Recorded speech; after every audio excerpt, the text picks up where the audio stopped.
In today's video, I'm going to teach you how to toggle the shapes window in drawio for Confluence. If you've ever needed a little more room to work on a diagram, or you want quick access to your shape libraries, this quick tip will make your editing flow a lot smoother. First, head into Confluence and open the page that contains the diagram you want to edit. Launch the diagram so it opens in the draw.io editor, sometimes labeled diagrams.net. Make sure you're in editing mode, not just viewing. You'll know you're in the right place when you can select items on the canvas, drag shapes, and see the toolbar across the top. If the page is in read-only mode, switch to edit so the diagram loads in the full editor panel. With the editor open, here's the shortcut that matters. Press Ctrl, Shift, and K together.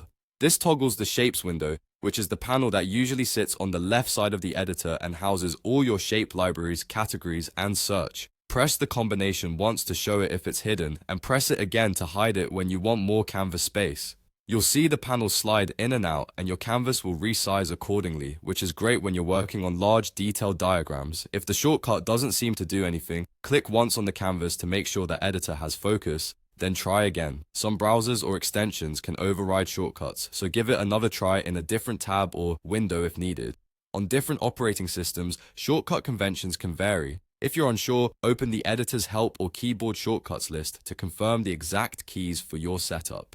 You can also look in the application menus, often under View, for an option to show or hide the Shapes panel. A quick tip for power users: hide the Shapes window when you're aligning and distributing lots of elements to maximize your working area. Then bring it back when you're ready to drop in new components. If you use multiple shape libraries, keep them organized so that when you toggle the panel back on, everything you need is just a click away, and if your shapes seem to be missing after toggling, check the library section inside the panel. Sometimes only a specific library is collapsed. That's all there is to it. Open your diagram in editing mode and use Ctrl plus Shift plus to show or hide the shapes window on demand. Practice this a few times and it will become second nature, helping you work faster and keep your workspace clean while building diagrams in Confluence.